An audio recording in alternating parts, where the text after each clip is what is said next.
fetishes and kinks should never interact with children. We can't defend this stuff because that's not the kind of society that we want to live in, where people are allowed to engage in fetishism with children in school.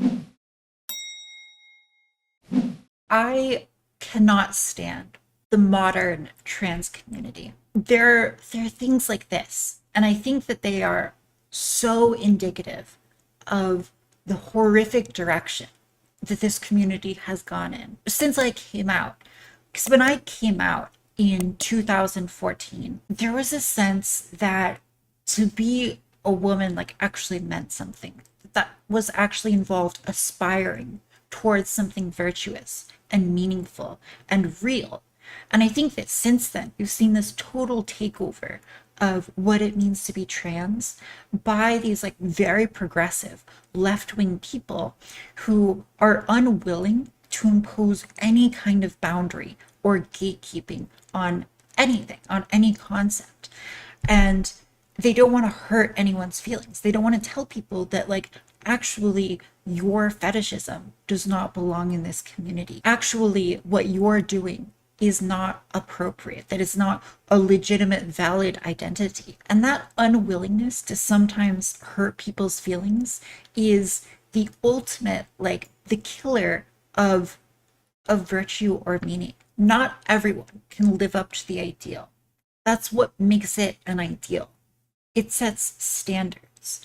And so you strive to be perfect, and the imperfect is okay as long as it's coupled with this kind of striving. And so I think that the big problem is that people have identified that not everyone can fit into like the perfect category of what it means to be in the ideal or to be the ideal woman. And so what we've done is thrown out the idea that there's like anything good or worth pursuing. And in that sense, we've thrown out any standards. We've made ourselves unable to call out bad behavior like this. And the trans community is fucked as a result of this. This is the inevitable result of not being able to gatekeep an idea or a community while simultaneously demanding legal protection. And so this, like the school district, they released a statement that this behavior is supported. And it's probably because there is this ridiculous like cultural rot in Canada, and also this legal fear that has been imposed by the government that if you don't support trans people, you are liable to being taken to like this Canadian human rights trial.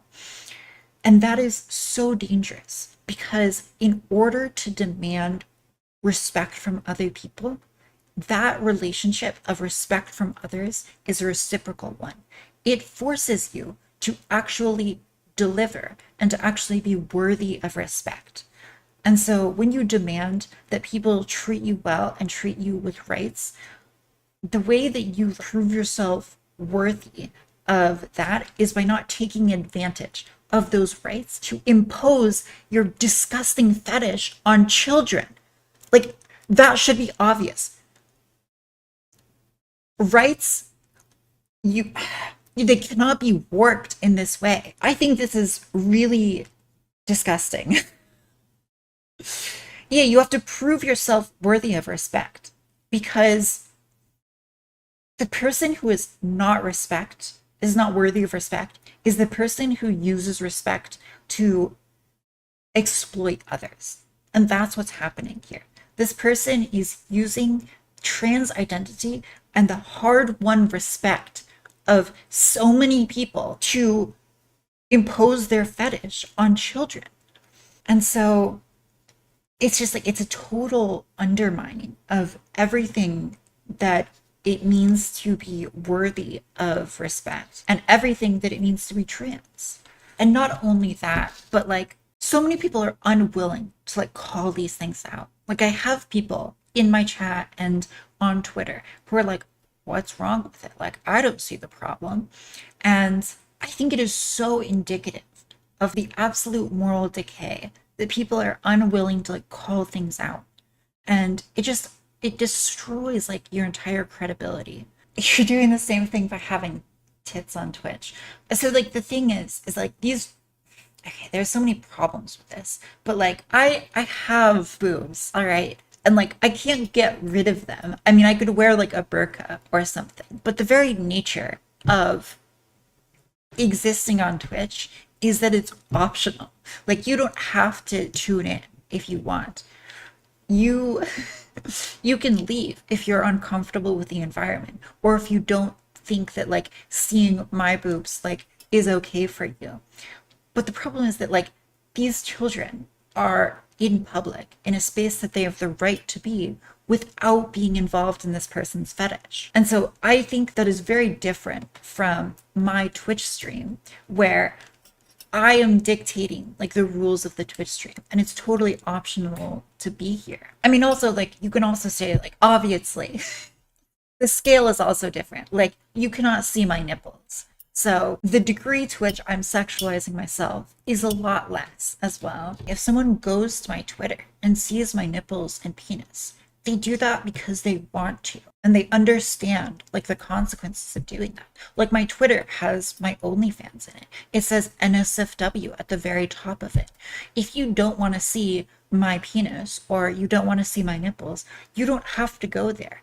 But if you are just in public, you are being forced to see those things, even if you might not want to. And so, like, again, if this person were to like post their fetish things on like a fetish website or on like a private Twitter where people can like opt in and out, that would be orders of magnitude more acceptable than bringing this into public. The implication that big-breasted women, out in public is wrong is cringe. That's not the implication here. This person doesn't just have big boobs. This person chose to put on like fetish gear and to go out into public. That's the issue here.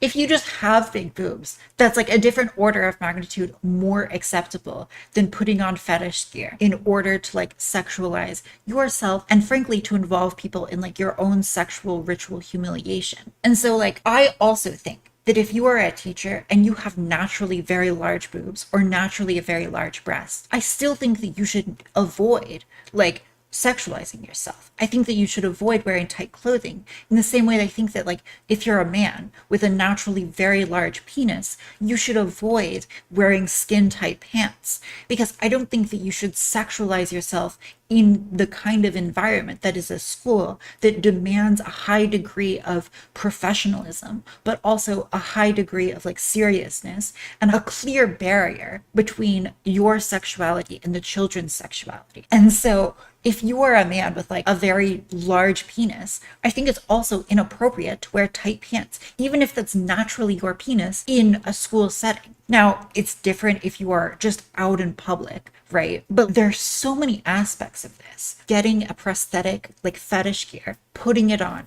going to school where you have children, where you're a teacher, where you are in like a position of authority, where your responsibility is to teach these children rather than sexualize yourself and involve them in your sexuality. There's so many issues here from like literally every single part of it, which makes it just like horrific. Fetishes and kinks should never interact with children. We can't defend this stuff because that's not the kind of society that we want to live in, where people are allowed to engage in fetishism with children in school. I think it's inappropriate to wear this in public in general, but it is much worse that it's with children. If I saw this person in public, I would say that's disgusting. They shouldn't bring that into public. But ultimately, like, it's not nearly as bad. What the fuck, dude? What the fuck?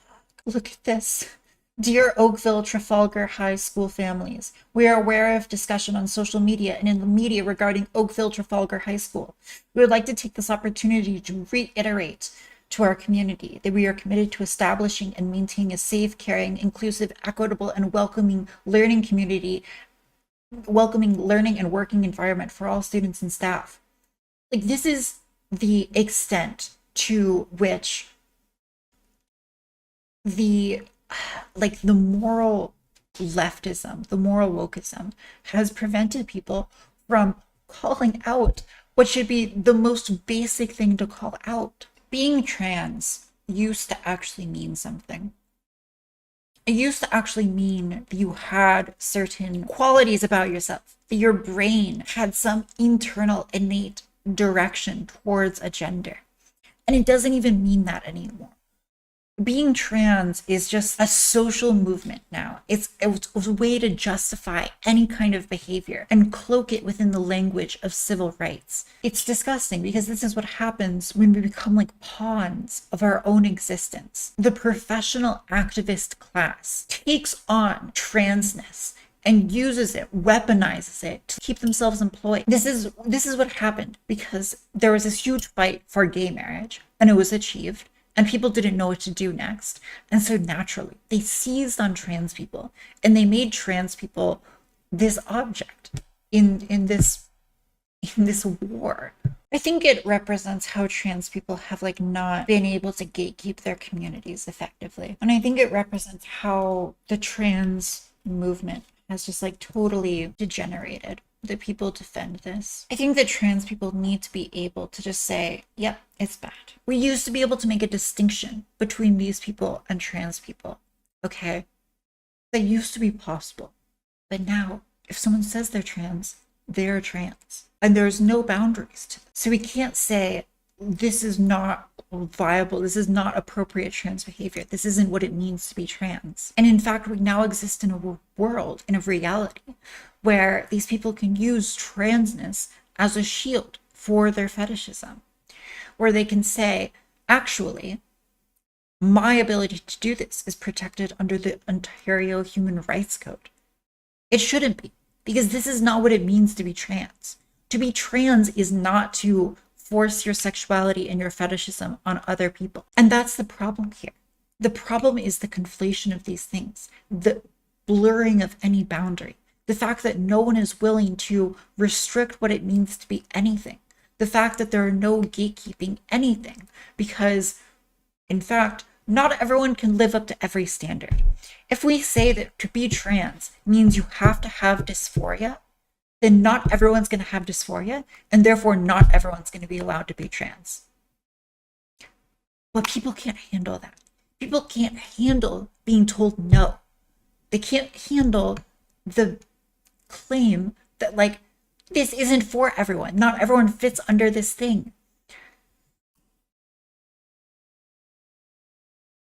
And so, of course, when you say that, when you remove all barriers or expectations, when anyone can be anything, nothing means anything. I am trans, yes. I am a transsexual. Je suis transsexuel.